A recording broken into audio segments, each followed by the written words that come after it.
Shalom Bapak Ibu dan saudara-saudari yang terkasih di dalam Tuhan. Kebenaran saat ini berjudul The Voice of God. Saudara-saudara, di dalam Matius 6 ayat 19 sampai 21 dikatakan, "Janganlah kamu mengumpulkan harta di bumi. Di bumi ngengat dan karat merusakannya, dan pencuri membongkar serta mencurinya. Tetapi kumpulkanlah bagimu harta di surga. Di surga ngengat dan karat tidak merusakannya, dan pencuri tidak membongkar serta mencurinya. Karena di mana hartamu berada, di situ juga hatimu berada."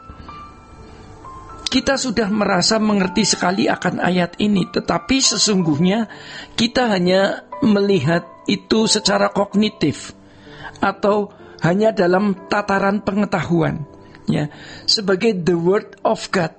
Tetapi kita belum melihatnya sebagai the voice of God. Jadi Bapak, Ibu, dan saudara-saudara, ketika ayat ini menjadi suara Allah dan kita menerimanya serta mengenakannya, maka seperti kabut yang tertiup angin, kita melihat dimensi hidup yang lain. Apalagi bagi kita yang bertugas sebagai juru bicara Tuhan.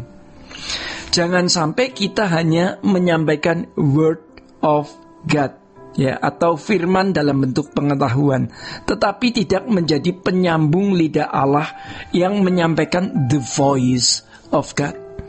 Sulit untuk menjelaskan hal ini kecuali mengalaminya sendiri di dalam batin. Namun demikian orang-orang dekat sekitar kita akan tahu nanti, karena mereka pasti merasakan perubahan yang terjadi di dalam kehidupan kita. Maka Bapak, Ibu, dan saudara-saudara, perkataan "carilah dahulu kerajaan Allah dan kebenarannya, maka semua ditambahkan kepadamu" juga merupakan ayat yang sudah begitu akrab di telinga kita. Tetapi apakah kita sudah benar-benar melakukan, menerapkan, dan mengenakannya di dalam hidup kita? Faktanya mungkin yang lain yang kita utamakan, ya, dan kerajaan Allah tidak kita utamakan, hanya sebagai tambahan. Di ayat yang lain Tuhan Yesus berkata, "Jangan takut, hai kawanan kecil, karena Bapamu berkenan memberi kerajaan ini kepadamu." Lukas 12 ayat 32. Sejatinya Bapak Ibu, kalau kita benar-benar menghayati bahwa kita adalah penerima warisan kerajaan, kita dapat merasakan betapa mahalnya kesempatan tersebut. Tetapi mengapa orang tidak senang?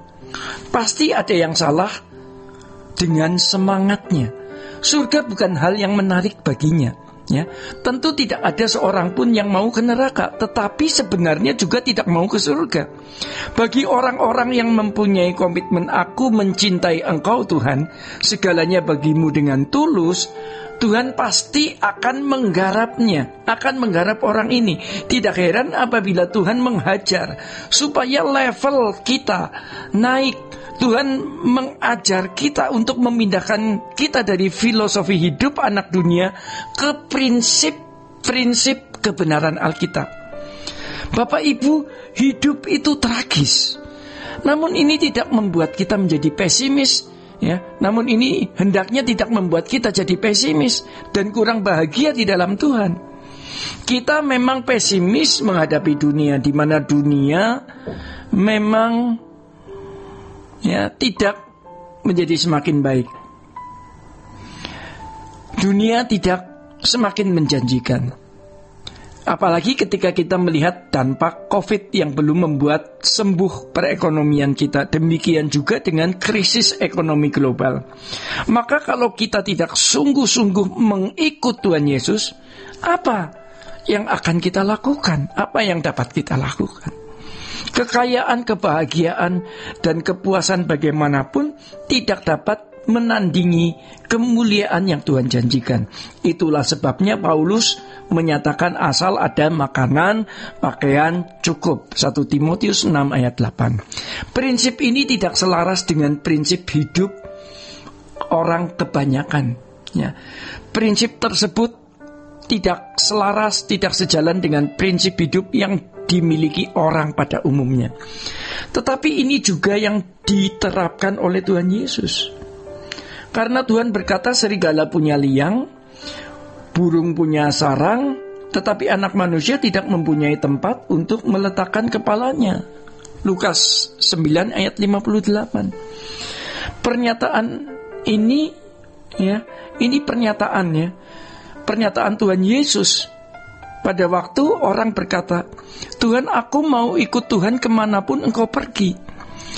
Menjadi pertanyaan untuk kita renungkan kalau kita hidup pada zaman Tuhan Yesus, apakah kita akan mengikuti Tuhan pada waktu ia ditangkap, pada waktu ia diadili di rumah imam besar, di pengadilan Pilatus, pada waktu menghadap Raja Herodes. Jangan-jangan kita seperti Petrus yang menyangkal. Lebih konyol kalau kita seperti Yudas. Hari ini tidak sedikit orang Kristen yang seperti Petrus. Memang tidak menyangkal dengan kata-kata, tetapi menyangkal dengan tindakan, dengan sikap hidup, dengan perbuatan. Atau bahkan seperti Yudas. Itu pun tidak sedikit orang-orang yang seperti Yudas sekarang. Memang tidak menjual secara harafiah, tetapi tindakan hidupnya menyatakan bahwa ia menjual Tuhan Yesus, bahwa ia menjual Tuhan. Orang seperti ini pasti ketakutan ketika menghadap tahta pengadilan Tuhan nanti. Tetapi hal ini kiranya tidak membuat kita menjadi kendor, ya. Kita harus tetap bersemangat, tetapi yang dibidik harus benar. Kita mau berubah dan mengubah orang menjadi mempelai Tuhan, supaya kita semua dilayakkan untuk dimuliakan bersama Tuhan Yesus. Bapak, Ibu, dan Saudara, Roh Kudus akan memimpin sesuai dengan pengertian tingkat rohani dan keberadaan kita masing-masing. Maka jangan bergantung pada siapapun. Pada umumnya kita telah memiliki cara berpikir yang salah. Kita sudah memiliki cara berpikir yang sudah salah atau rusak, sehingga kita tidak memahami maksud ucapan Tuhan Yesus, kumpulkan harta di surga, bukan di bumi. Di mana hartamu, di situ hatimu. Cari dahulu kerajaan Allah dan kebenarannya. Asal ada makanan dan pakaian cukup. Mengapa? Karena kita tidak berani mempertaruhkan 100% hidup kita untuk kebenaran firman. Bapak, Ibu, dan saudara-saudara, seharusnya demi kebenaran ini apapun kita lakukan, apapun harus kita lakukan, sehingga Roh Kudus akan menuntun hidup kita. Hanya dengan demikian maka ucapan Yesus tersebut dapat kita alami sebagai suatu kebenaran yang menghidupkan. Bapak, Ibu, dan saudara-saudara yang terkasih di dalam Tuhan, demikian kebenaran saat ini. Tuhan Yesus memberkati. Sola Gracia.